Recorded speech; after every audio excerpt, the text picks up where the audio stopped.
Financial security is crucial for survival. We can only achieve it through financial literacy. But a large number of Indians, despite being highly educated, remain financially illiterate.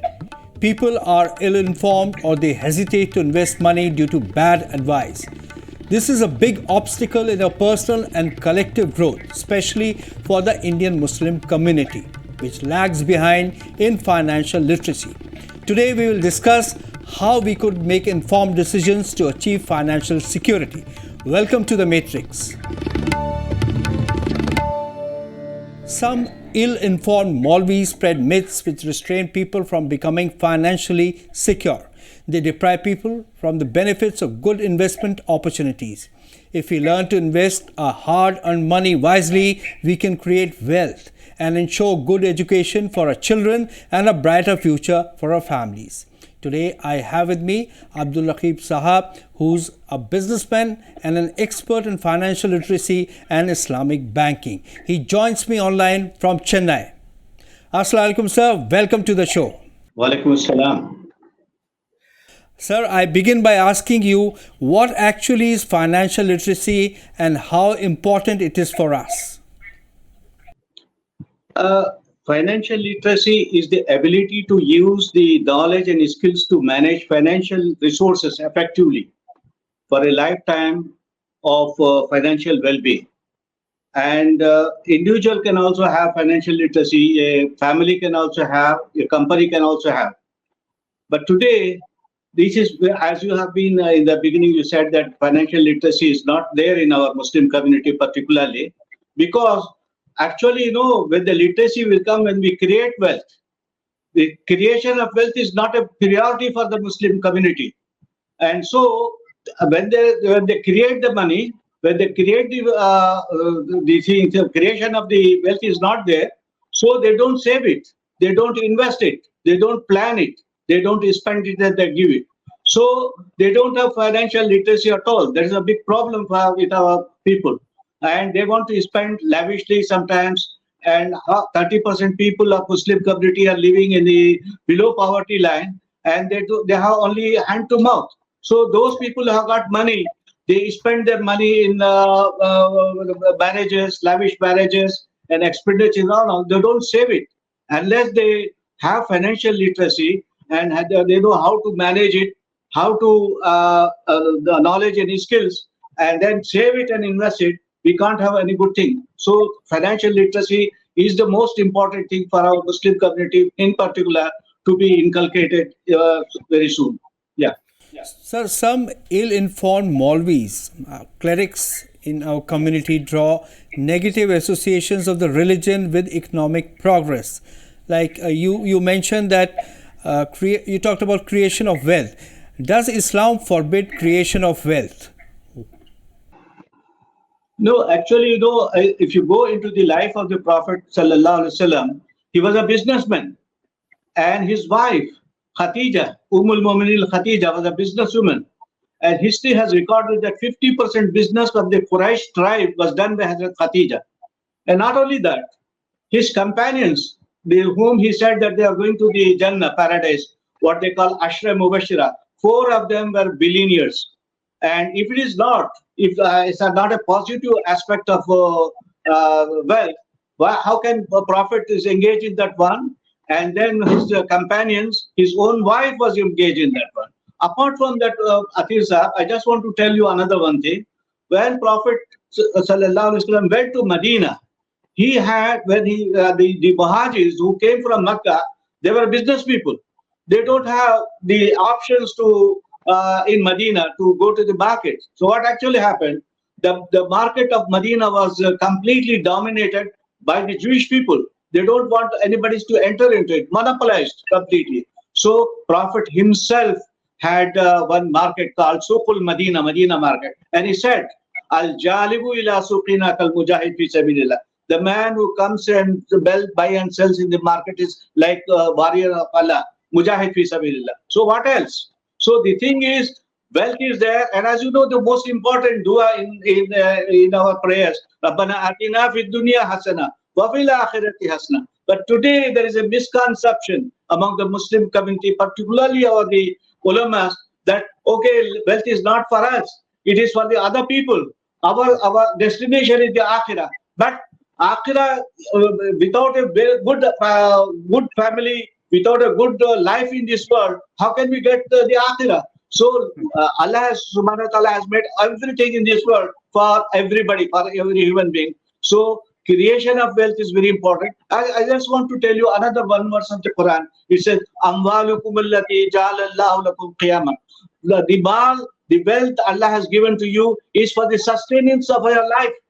Without wealth, there is no life at all. That is the essence of the Quran.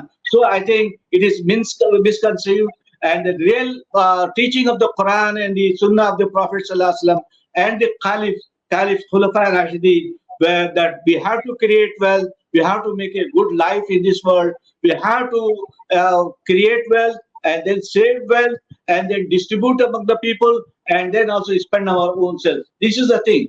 We have to completely change this misconception among our Muslim community. Creation of wealth is very, very important. It is one of the fundamental things that Allah subhanahu wa ta'ala has asked us to do in this life. Yes, sir. So, simplicity should not be confused with creation of wealth. These are two different things. Yes. And as you mentioned that even among our ulema, there is this lack of knowledge. So how do we understand financial literacy or financial management from Sharia's point of view? How do we stop people who spread myths about financial literacy, investment? How do we stop them? How do we, sort of inform people about the right perspective which Islam has on creation of wealth? I think the whole problem today is we are living in a credit card society. What we do it in the credit card society, purchase things that we don't want today, we don't need today in the credit card, and then with the money we don't have today, this is a fashion of the people. Go with a credit card, buy things we don't need, and we don't have the money. So the problem is spend now, pay later. That is the nonsense. Unless you have the save now and invest, that is the thing. For the financial literacy, create wealth and make money, and then you have to invest. And then investing is very, very important. Saving is important, whether it is a small saving or a big saving. But we have to save in our daily salaries or everything, and then we have to invest it. So I just want to tell you one important thing. Mufti Taqi Usmani Sahab, one of the greatest Islamic scholars of the finance of today, he was writing in one of his speeches, he was telling that Arab ka har qabila, I just want to read it in Urdu so that Arab ka har qabila, Rasulullah sallallahu alaihi wasallam ki baisat ke waqt giant stock company hota tha. Really, note my word, Sahab. Arab ka har qabila, Rasulullah sallallahu alaihi wasallam ke baisat ke waqt giant stock company hota tha.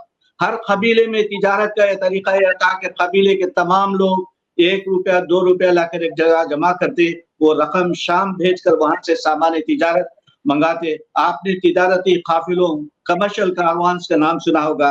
वो यही कारवान होते कि सारे कबीले ने 1-1 रुपया जमा करके दूसरी जगह भेजा और वहां से सामान तिजारत मंगा कर यहाँ फरोख्त कर दिया। चुनांचे कुरान में इसी तरफ इशारा, लीलाफी कुरैशिन ईलाफिहिम रिहलत शिताई, सर्दियों में यमन की तरफ और गर्मियों में शाम की तरफ सफर करते थे। ये लीलाफी खुरैशन का है, लेकिन हम देखते हैं कि ये तफसीर और ये माने जो हमारे उलमा बयान नहीं करते।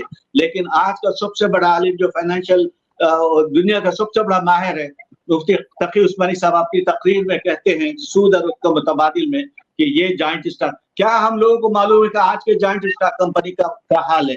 क्या आज के हिंदुस्तान में जॉइंट स्टॉक कंपनी है या नहीं? तो मतलब ये है कि फाइनेंशियल लिटरेसी उस जमाने में अरब के उस दौर में भी था जब नबी करीम सल्लल्लाहु अलैहि वसल्लम थे। नबी करीम सल्लल्लाहु अलैहि वसल्लम खुद एक कारोबारी थे, उन्होंने शाम का भी दौरा किया, मुख्तलिफ जगहों का भी। और हम देखते हैं कि इस हिंदुस्तान में भी लोग आए उसी जमाने में, केरला में आए बिजनेस के हैसियत से। तो मालूम होता है कि हमको अपनी तारीख की तरफ पलटना है, कुरान के सही इसके लिए हमको जानने की जरूरत। हुजूर सल्लल्लाहु अलैहि वसल्लम की जिंदगी को अगर हम इसको उभारेंगे और आज के जमाने में इसकी जरूरत की अहमियत को लोगों को समझाएंगे तो इंशाअल्लाह मैं समझता हूँ there will be sea change among the mentality and the attitude of the Muslims also, that we should have a very positive and proactive, approach to the wealth creation. Yes, sir. We have seen that in South India, comparatively, the ulemas are to some extent financially literate. But if you look at the northern part in North India, we have seen among the ulema there is very little knowledge about financial literacy and investments. And as we've been talking, that there are several people who spread myths about investments.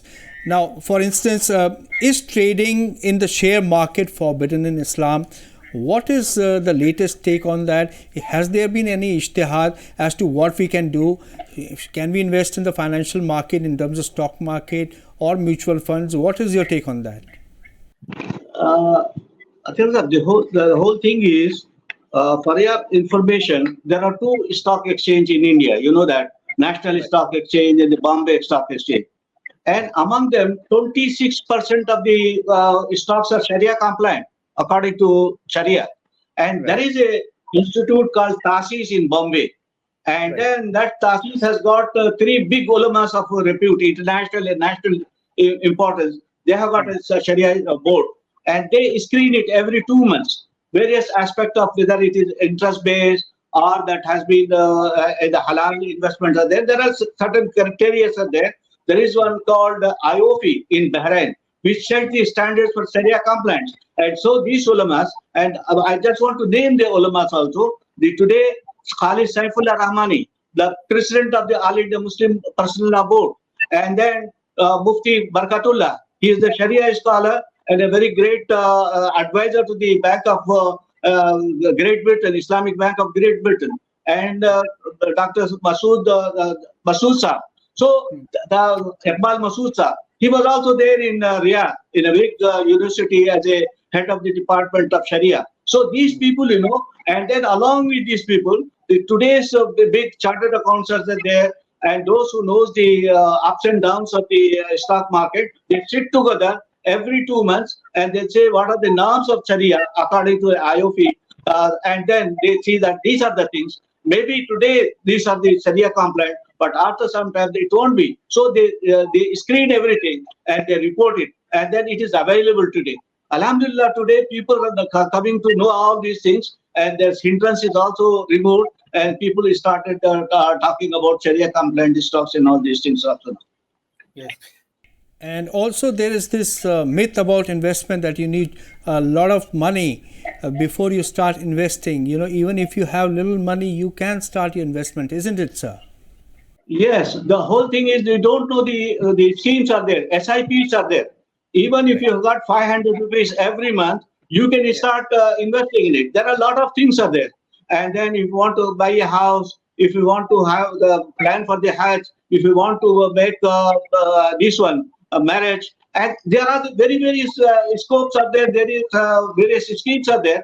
And if you go to any Sharia scholar or the stock exchange broker, and then I tell them that this is my requirement. So even 500 rupees every month, if you save and then invest, within few years it will become a lakhs of rupees. But unfortunately, Muslims doesn't know these things. And so we are in Indian Center for Islamic Finance. We are creating awareness among the people. Yes, you have to create wealth. First, unless you create the wealth, how can you save it?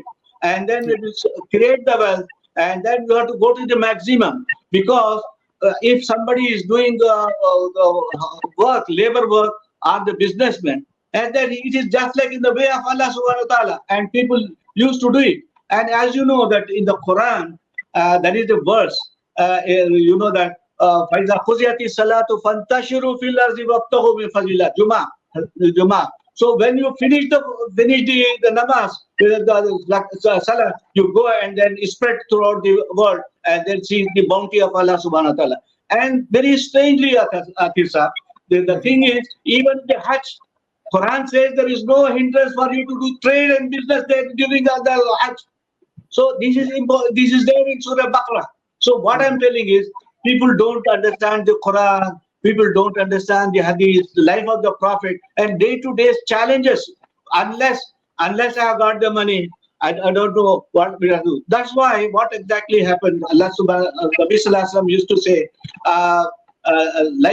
what he used to say that If he used to pray Allah subhanahu wa ta'ala, Allahumma inni a'udhu bika min al-faqri wal kufr. As, oh Allah Ta'ala, forbid me, make me away from the faqr, poverty and the kufr. And he said, "An kharib kad al-faqra yakuna kufra." When you are faqir and poor, you are liable to go to the unbelief. So the thing is, today people don't know how to create wealth, and then the importance of wealth is very important. Yes, akhirat is there, but this world is also made for us, and then for everybody, for all human beings. So creation and awareness among the people is very important, and I'm happy that you are creating this awareness among most of the people, among the Muslims particularly. Alhamdulillah. Yes, a very important point you made, sir, that there is this mindset that creation of wealth is only for akhirat and not for the present. You know, in your present life, you must maintain a decent lifestyle, ensure that your family gets, your children get good education and family has a good lifestyle. But tell us, sir, that your journey has been very interesting.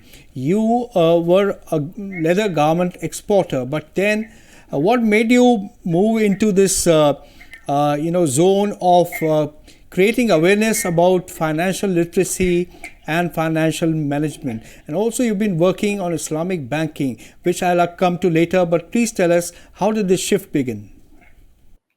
Actually, when I was doing my business, I thought that I had to do with my own money.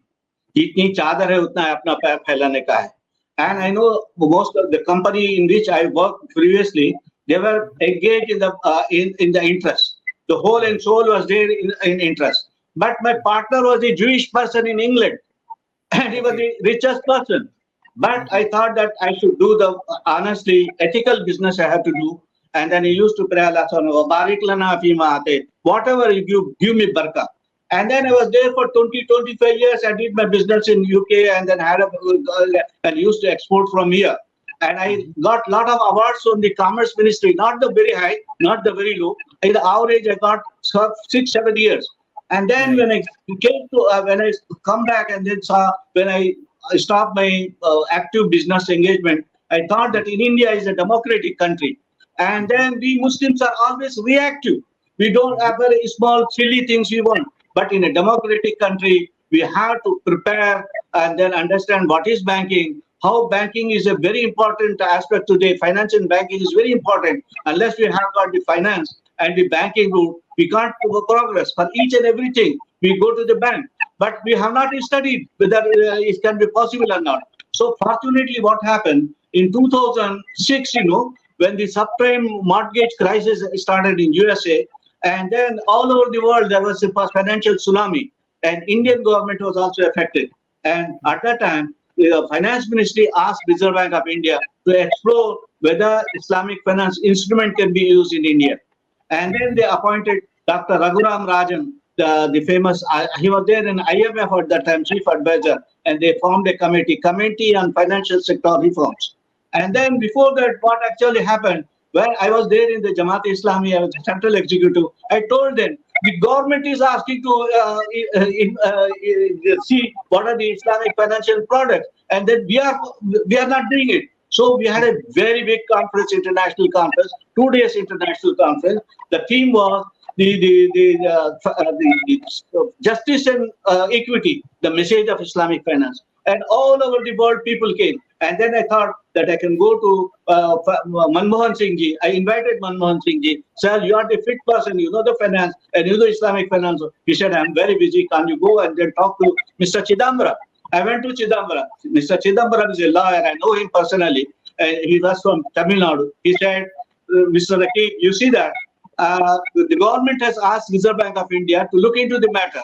The report has not come. When I come to your seminar, what should I say? I should say no, or it is not possible, it is possible. If I say possible, the report has not come. If I say no, you will be not happy. So you can't do it. So then I talked to his junior, and his junior Minister of State was from our Tamil Nadu, and then from a Muslim majority area. I went on chat and he said, sir, we have selected you. You have to come in there. And then you have to tell. And then he came and then inaugurated very nicely. He said it is necessary. Islamic finance is based on equity and justice. It should be there in India to eradicate poverty and to have an inclusive thing. And then again, when the Raghuram Rajan the committee was formed, I met it, Dr. Raghuram Rajan, and tell him when you actually, I think, can it be longer? Can I say a little bit more? What actually happened, during the before 2014, every policy used to be put into the website of this particular department, and then they were asked whether you have concurring with it, you have got something different, and so we can.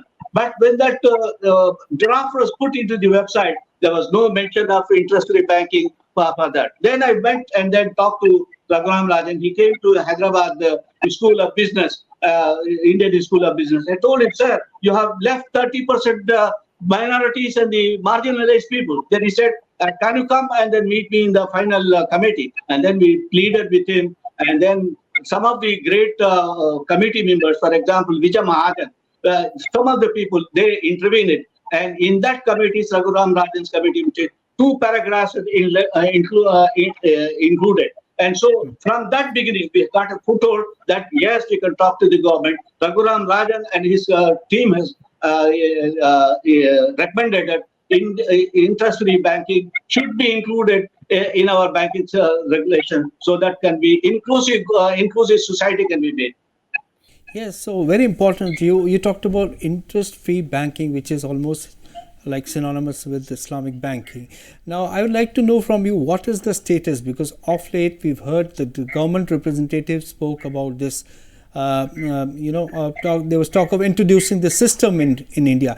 Do you think if the system is introduced, it will be good for Indian economy and for the community? What is your take on this, and what is the status? No, actually, I will send you the first report of the Reserve Bank of India under Anand Sinha. That's a very good report. And then at the end of it, it says that it can be implemented in India unless we amend the Banking Regulation Act 1949. To amend this Banking Regulation Act, we have to go to the Parliament and amend it. And there was no party that can do that. One majority of the people can't do it. So we came out with another. I sat down with the Darul Sharia, Dubai Islamic Bank, Bank Nagara of Malaysia, and several other international financial experts. And then we came out with another idea that interest-free windows can be added into this banking. For example, Standard Chartered has got Basit, and then HSBC has got Amana, Citibank has got Islamic, a window. And so we prepared a project and then went to the Reserve Bank of India, and they said we will going to do it. But actually what happened, when Modi ji came, he said, I have done this Jandar Morcha and all these things, and the banking accounts have been opened up. But there is no financial inclusion in that one. The Muslims have opened the bank, but they are not operating with that one. So this is the big problem that we have, and we are facing.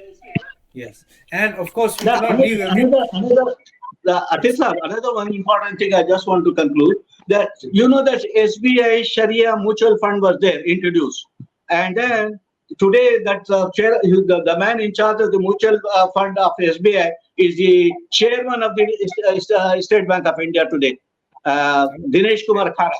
He called me because one of his colleague was Farooq Shahab Saab. Both were together in State Bank of India. He said, Mr. Rakib, can you help me? Because financial literacy is not there among Muslims. Can you help that this mutual fund, Sharia mutual fund, is being introduced among the Muslims? But actually what happened, the people went there to get the money also. But on the fine morning, Dr. Subramanian Swamy wrote to the Prime Minister of India that it should not be introduced in this country. One fine night, the next morning, he started getting the money also. Then we raised this matter in the Parliament. Rahman Khan Saab introduced it. We talked to Arun Jaitley Saab. But once it is debunked, it is very difficult to revive again. So, but I am hopeful. But I'm optimistic. And then it is not a very small thing to create an interest-free finance and banking in this country. So I am hopeful that it is going to come. But sir, how suitable will it be in the Indian setting, in the terms that how will it contribute to our country's larger economy? How will it complement or our bigger economy?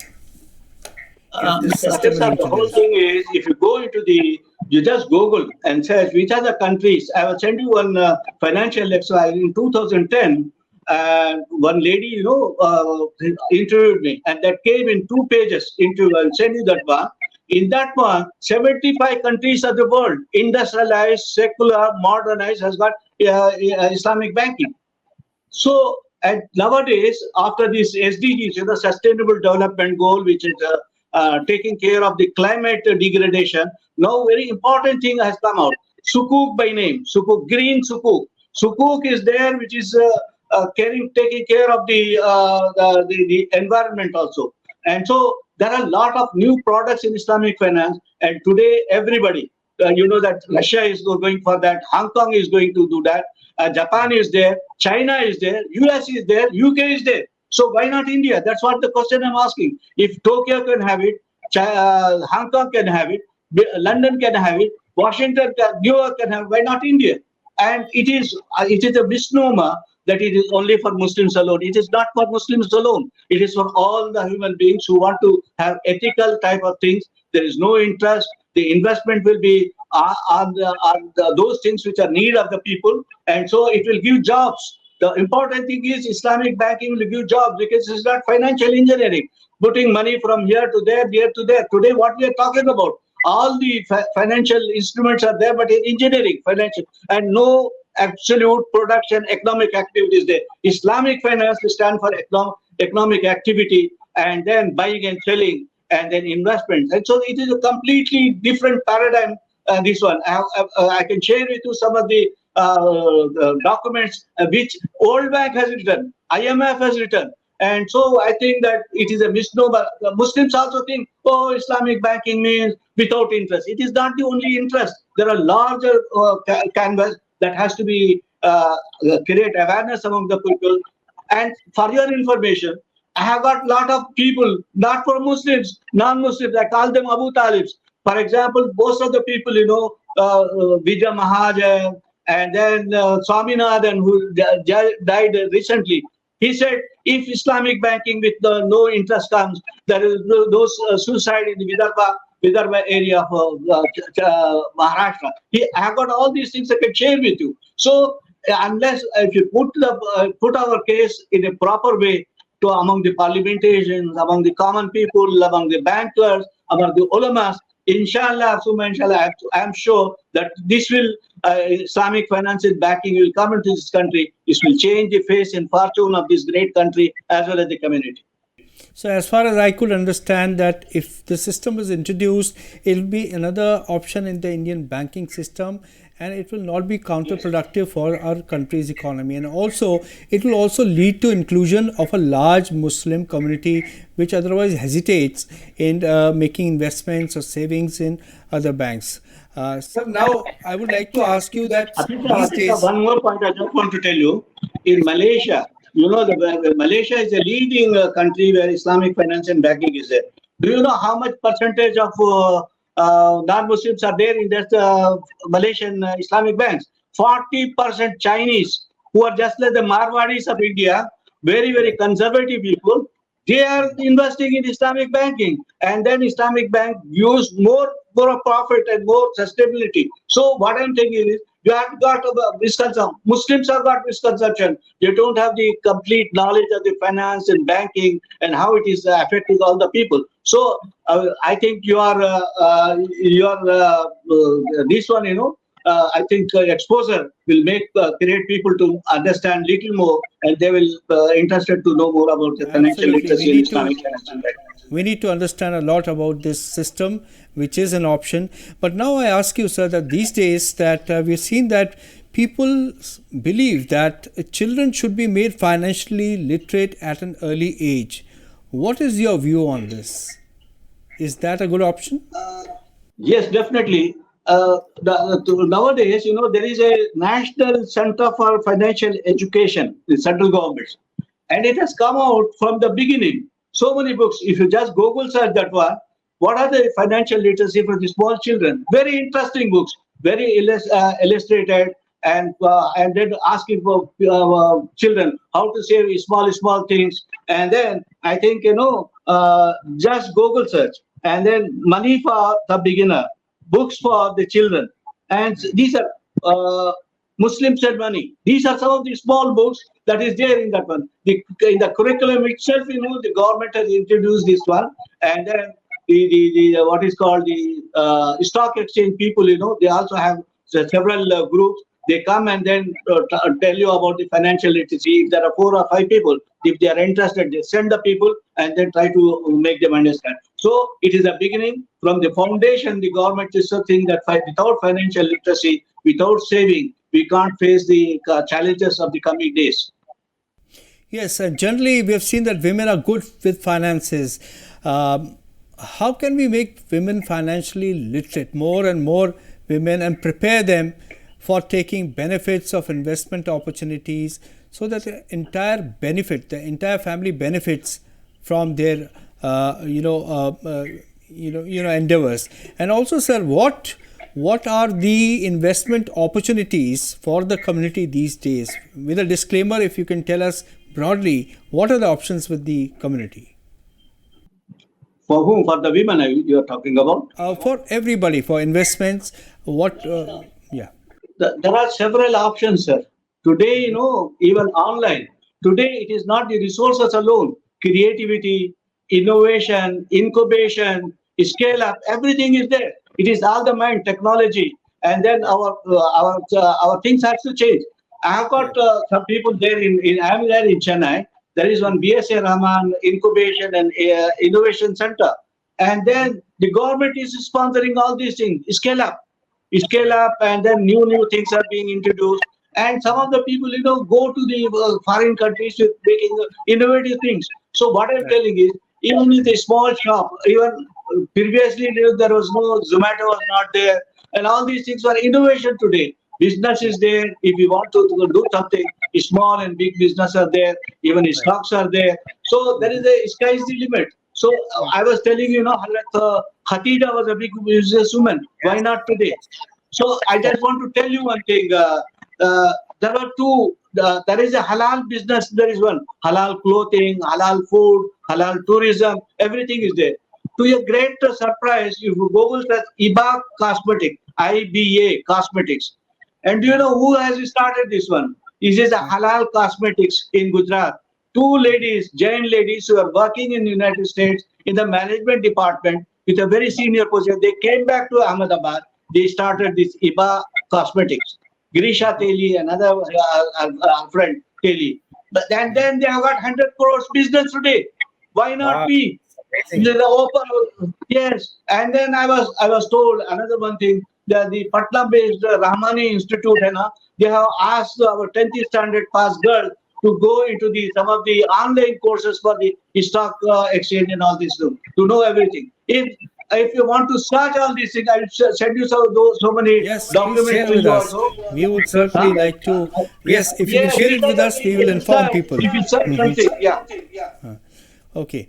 Now, sir, I ask you that we have seen that even highly educated people in our country are ignorant about investment and business opportunities.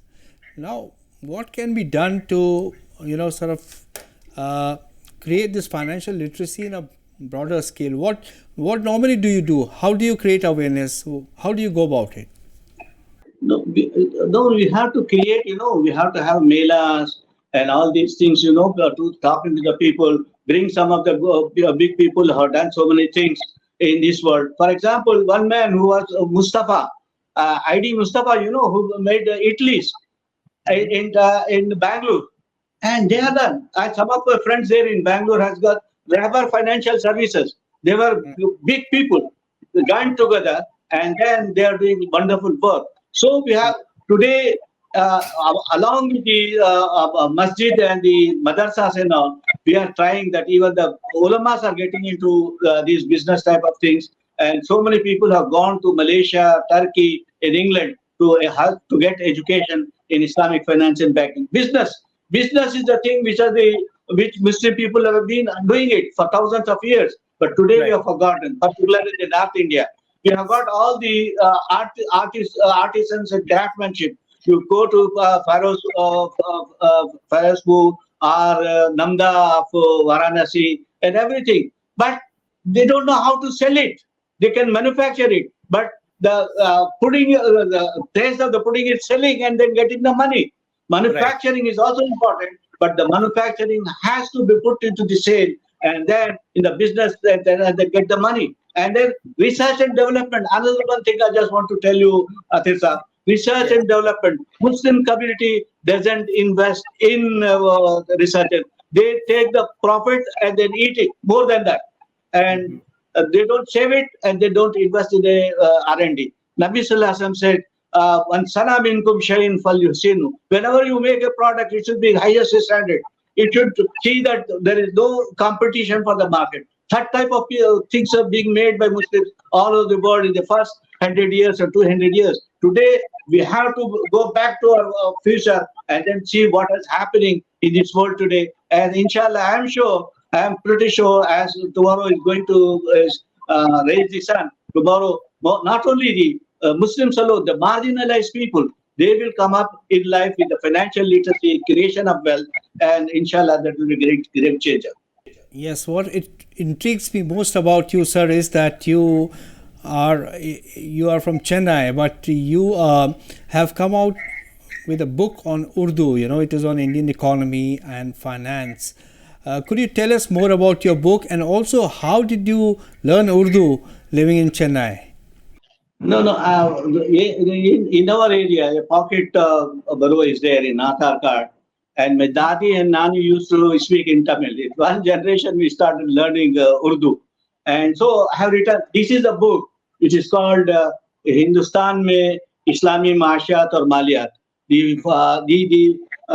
The foreword was written by one of the greatest Islamic scholar, Dr. Najatullah Siddiqui, my mentor. And believe me, in this one, I just want to say you one or two things. I started with the Istimai Nazbe Zakat because in our society, among the five foundations of Islam, Kalima is there, Namaz is there, Hajj is there, Roza. People don't know what is Zakat. Zakat is the cement in the foundation. There is no cement at all. So I've been concentrating on the Zakat. Four mazmoons I have written of the Zakat. And then I have written of the Masjid. How the Masjid Nabawi was there, not today's Masjid, when it closed most of the time. It was a thriving, it was an education center, recreation center, business industry state. So I have written about the Masjid ko Khidmat Khalq ka Markaz banaiye. And I have written about the Medina market. So people don't know when I started this one, I went to Turkey about 25 years before. And then when I saw that one, I met one Malaysian. He said, Medina market was there. When I came back and then talked to some of our friends, they ridiculed me. What is Sukul Medina? It is not there. Then I went and researched. And today, Alhamdulillah, people have started at both Masjid and market, Medina market, the two outstanding institutions that Prophet Muhammad Sallallahu Alaihi Wasallam said, if you revive the Masjid with all the activities that we were having during Prophet's time, and also the market of Medina, so there will be a sea change of the altitude. We will be very busy. We won't be lazy. We won't be poverty stricken, but we will be having a regenerated, refreshed community in this country, and then we will have greater pride. I just want to. Yes, thank you. Tell me. Yes, you wanted to say something, sir? You may please carry on. No. What I'm telling is about the zakat. Zakat, yes. You know, how often we see our ulamas talking, you do the namaz as Nabi Sallallahu Alaihi Wasallam done this. Why not they say the collective system of the zakat as Prophet has done it? So they don't do it. And then take it from me, there are 4 departments during the Prophet's time for the institution of the zakat.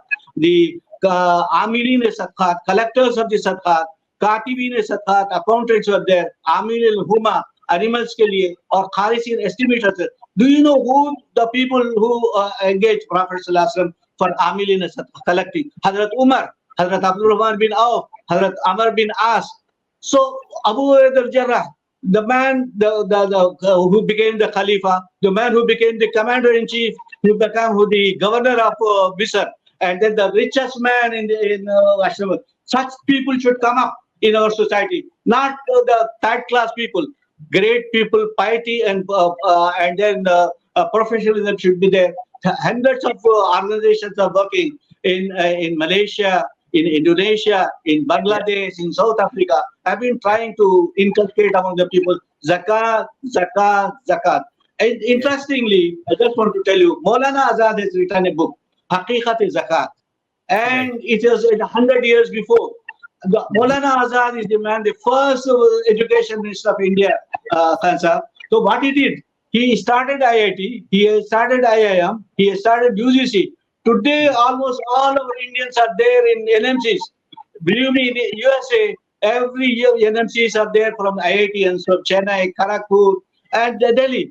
But at that time, Maulana Azad said, I want you people to have the collective system of zakat. He said, I declare from this member of the Rasul of the Calcutta, I said that those who are giving the individual zakat, zakat is not accepted by Allah. So it is a collective system. As the namaz is there, zakat system is there. So we have to talk to the people. Ulama have to relocate it.